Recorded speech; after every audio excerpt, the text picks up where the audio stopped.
well, it's springtime on the Missouri River. You know, the water temperatures are getting in that low 50-degree range.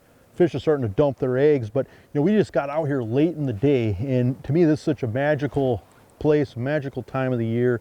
You know, even working around the spawn, you know, you can always catch males, and it doesn't take very long for these fish to recover and where these big females will start to bite again. You can always go upriver, downriver, and see where fish are, you know, just kind of set up different stage of the spawn. But you know, when it comes to all the different presentations that are available in walleye fishing, all the lures, all the tackle, everything that's involved, you know, nothing's caught more fish than just an old, you know, just a jig and a minnow.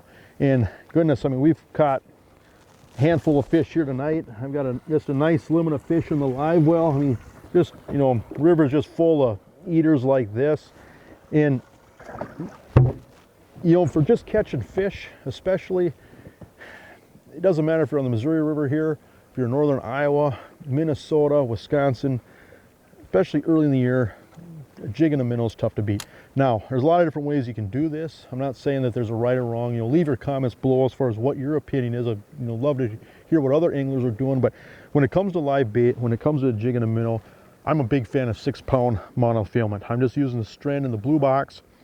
I've had great luck with that mono. Why 6-pound mono? What makes that special with a jig and a minnow?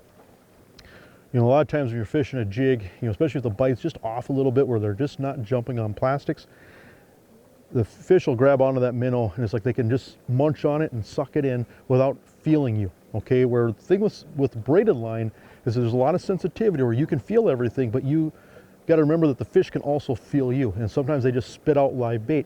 And so in that type of a bite, I'm a big fan of using monofilament, especially early in the year. 6-pound mono. And the other thing I'm a big fan of, at least if I'm not dealing with a lot of snags, where if I'm fishing sand like this here, where I might go through just a couple of jigs a day, I'm a big fan of these tungsten jigs. This is a tungsten stand-up Northland jig, and reason that to me is such a magical combination, tungsten, not only is it smaller where it cuts the current better, but it's also a lot denser metal, and it just seems like it transmits everything up that monofilament line so much better, where it's like you have hypersensitivity when it comes to just feeling the bottom and distinguishing between a fish and everything else that's on the bottom. And then as far as the stand-up jig, this time of year, you know, when we're casting jigs or fishing jigs below or behind the boat, a lot of times we're dragging jigs along the bottom. It seems like that's just a proven tactic early in the year. It's not a hop, it's not a skip, it's just a drag, maybe a 1 to 3 foot pull. And it just seems like when that stand-up jig gets dragged along the bottom, it just tips up a lot and just causes that minnow to flash and roll along the bottom.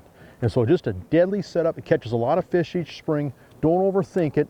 And you know what, when it comes to finding tackle, you know, whether it's tungsten stand-up, whether it's line, very high quality rod for jigging, which if you're going to spend money on a rod, make sure that your best rod is the rod that you're holding in your hand with a jig. Find it all at Scheels.